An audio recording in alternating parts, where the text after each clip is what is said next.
Last summer, on August 13th, 2018, my daughter Shanann Watts and her children were murdered. They were killed by Shannon's husband and the children's father, Chris Watts. I can't possibly describe how painful the last 11 months have been for myself, my wife, and my son, Frankie Jr., and for everyone else who cared so much about Shanann and her children. Just dealing with this type of tragedy is more than a family should bear. But I am making a statement today because for the past 11 months, piled on top of pain and the grieving of this devastating loss, our family has been subject to horribly, cruelly abused, outright bullying, and on a daily basis. I don't want to draw more attention to the viral material that has been posted online, and so I don't want to go into specifics, but I will say that our family, including Shanann and her children and our grandchildren, have been ridiculed, demeaned, slandered, mocked in the most vicious ways you can imagine. We have been subject to false accusations, fake Facebook accounts, hate speeches, and constant stream of ugly, evil insults and attacks. Every time we turn around, there is someone trying to capitalize on our tragedy.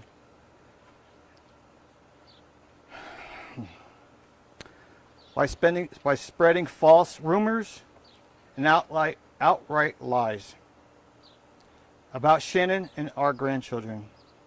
We have been subject to threats on our lives, all because we are victims in painful tragedy. This is so wrong. It is cruel, it is heartless, it is flat wrong. It breaks my heart to know that we are not the first family to have to live through this kind of tragedy, and we won't be the last. Families like ours should have the right to be safe and the right of a basic level of privacy, the right to mourn in peace. And it boils my blood that my family and other families are dealing with worse imaginable tragedy have to deal with this kind of cruelty and bullying. It needs to stop.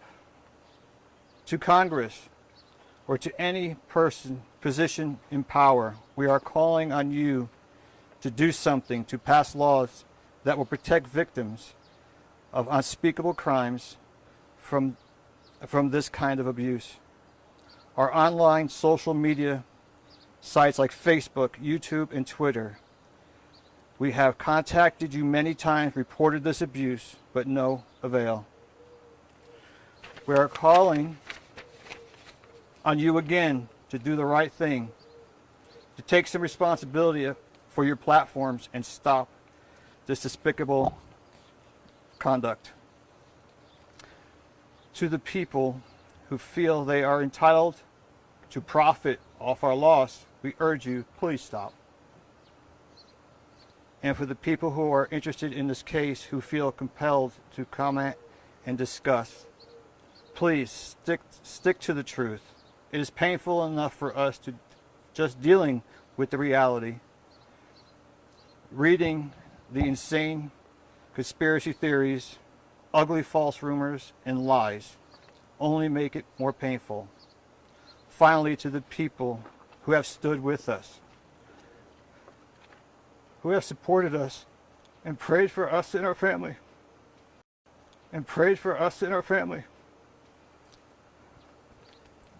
For Shanann and her grandchildren, we can't thank you enough.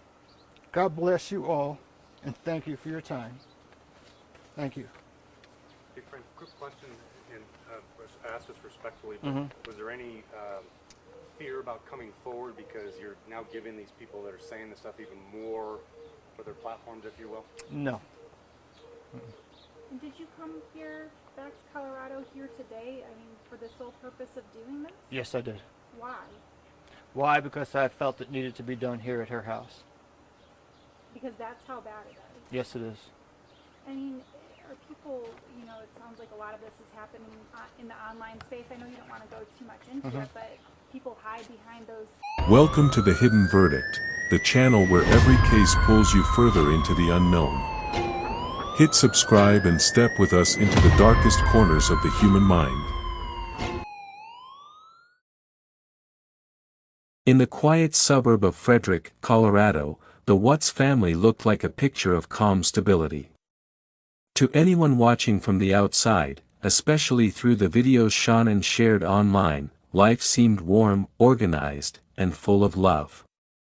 Shanann's father, Frank Rzucek, often said his daughter had a glow about her, a determination that made her a natural protector of her children and a comfort to everyone around her.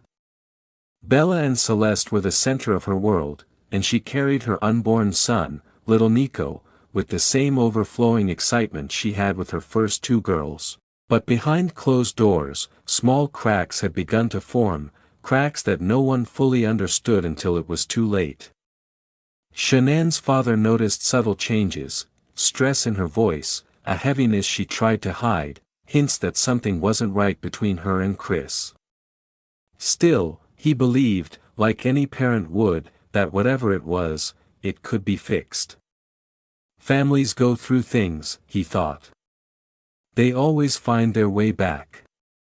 That belief began to shake on the morning of August 13, 2018. Shanann had flown home from a business trip in the early hours, and she was supposed to text her friend later that morning. But the phone stayed silent. As the hours stretched on, worry curled itself around everyone who loved her, especially her father. Something felt wrong, deeply wrong. When the police were finally called to the house, the unease in his chest grew into a fear he couldn't explain. And as this story begins to unfold, if you're listening closely on The Hidden Verdict, make sure you subscribe so you never miss the truth behind cases that shake the world. The day Shanann went silent was the day everything changed forever. I believe in afterlife awareness, and I do believe that Shanann and Nico and Bella and Cece have access, and What did they say to me when they came to see me? have they? Yes. And what did Cece say? The first night when they found Shannon's body. I'm going to be honest with you, Dr. Phil. I was laying in the bed weeping so hard, talking to God, and I said, I could just end my life now and go find my daughter. I had fallen asleep. The next morning, I get a phone call, and they found Shannon's body. I said, do you want me to identify her on the phone? And he said, yeah, you could do that. And I said, is she beautiful? He said, yes. I said, does she have black hair? And he said, yes. And I said, then you have my daughter. That night, I was laying in bed and I just felt a presence, and I heard my daughter.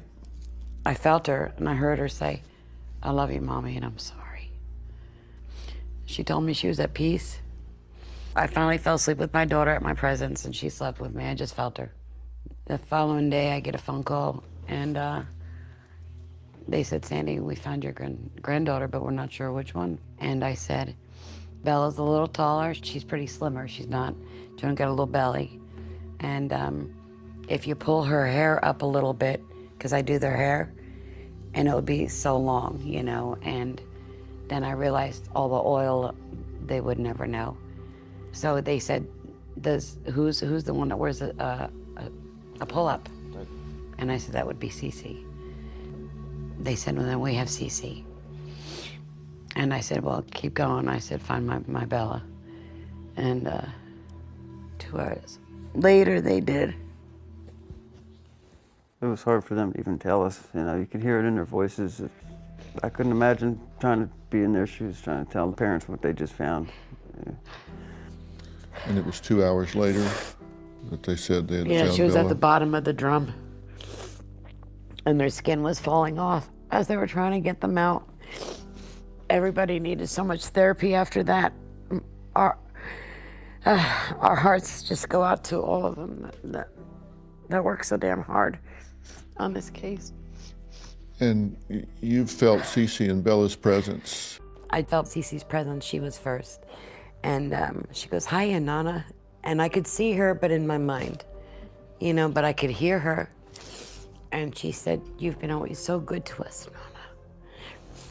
And we love you with our soul." And I always took their face and kissed them all over. And she grabbed my face and just kissed me all over. And Shanann said, "It's okay now." And we gave kisses, and she turns her to her left.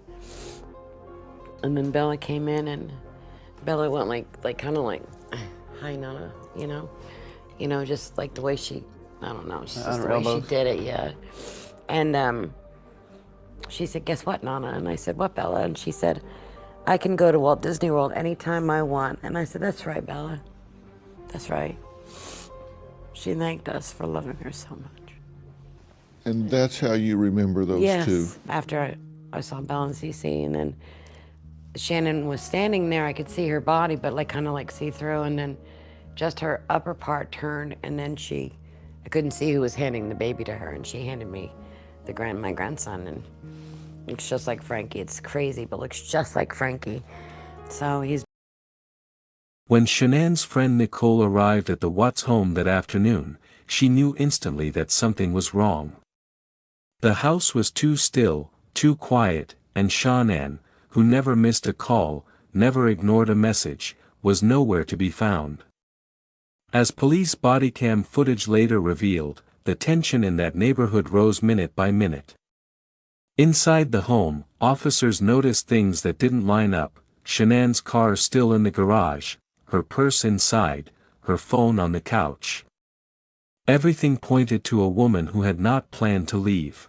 Yet Chris stood there with a strange, unsettling calm, offering explanations that sounded rehearsed even in the moment. Shanann's father followed every detail as it reached him, his worry tightening into dread. He watched footage later, hearing the tremor in Nicole's voice, seeing the stiffness in Chris's posture. A father knows when something is off, and Frank Rzucek felt the truth pressing against him like a weight he wasn't ready to face. As investigators asked Chris to walk them through the day, his answers only deepened the suspicion. No panic, no urgency, just a hollow performance that didn't match the growing crisis around him. When detectives requested a polygraph test, Chris agreed with the same eerie calmness, unaware that he was walking into the moment everything would unravel. Shanann's father waited, praying for any explanation that would bring his daughter home safely. But something inside him, a parent's instinct sharpened by fear, whispered that the answers wouldn't be the ones he hoped for. And if you're following this story closely on The Hidden Verdict, remember to like this video so more people can understand the truth behind this heartbreaking case. Because with every passing hour of that day, the facade surrounding Chris Watts was beginning to crack, and the truth was darker than anyone imagined. The truth began to surface the moment Chris Watts sat across from investigators for the polygraph test. They told him plainly that no guilty person should ever take one. He nodded anyway. And when the test ended, the room shifted. The examiner returned, looked him in the eyes, and said the words that pierced through every lie he had tried to hold together: "Chris, you failed." It was in that moment that the mask finally slipped. What followed was a confession that shattered the Rzucek family's world in a single, brutal blow. Chris admitted that Shanann was gone.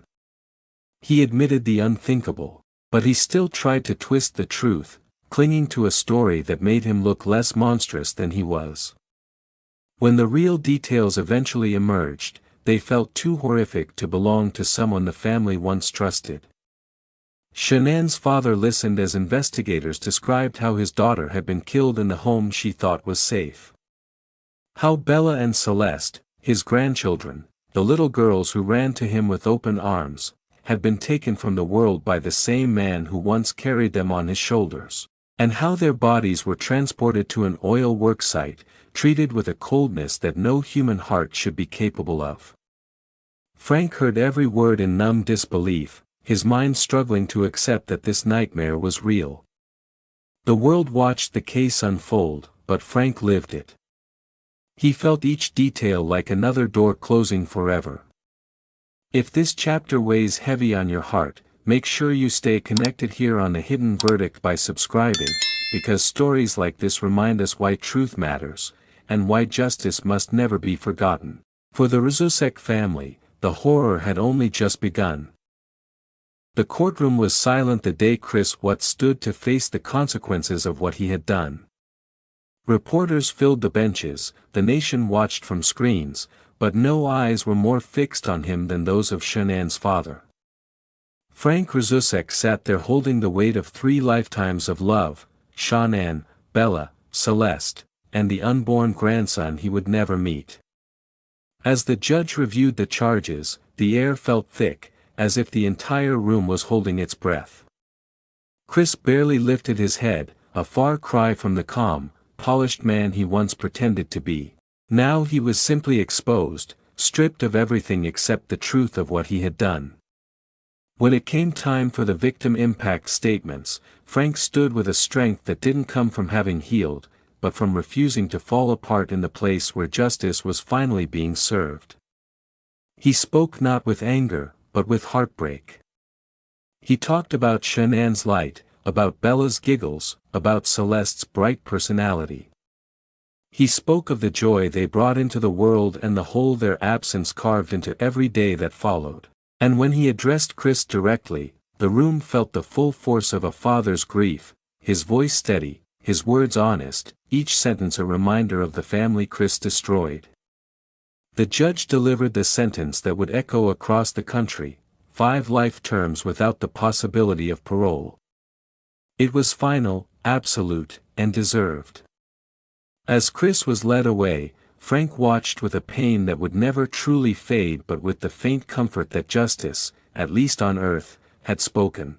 And before we turn to the final chapter of this heartbreaking case, remember to subscribe to The Hidden Verdict so stories like Shanann's are never forgotten.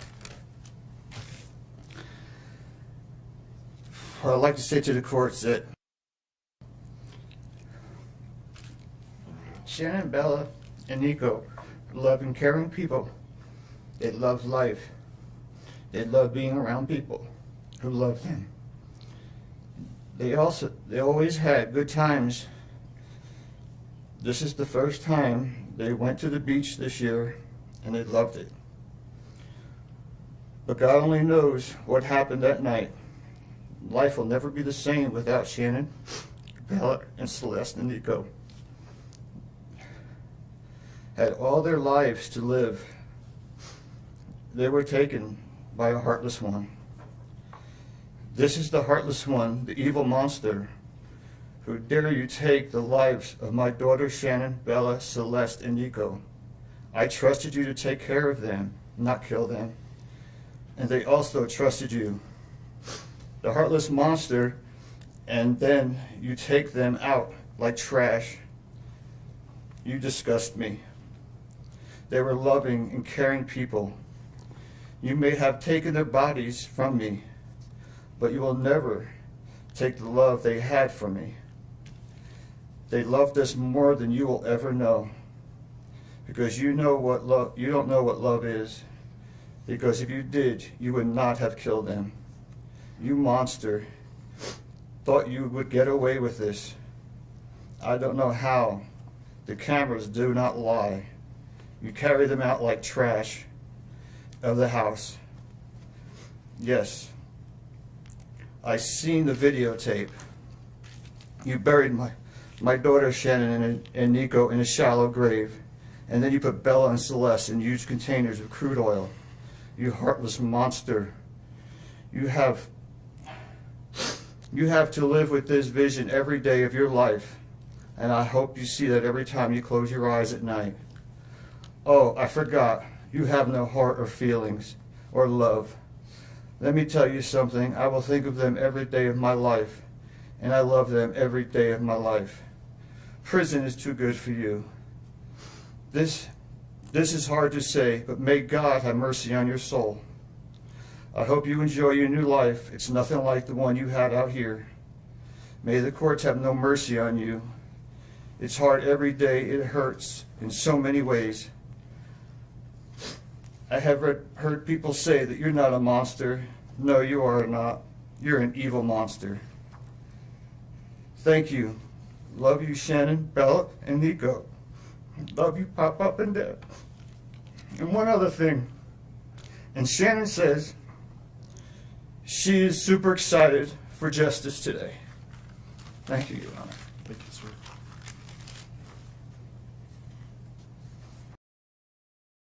In the years that followed the sentencing, the world tried to move on from the Chris Watts case, but for Shanann's father, Frank Rzucek, the wounds never closed.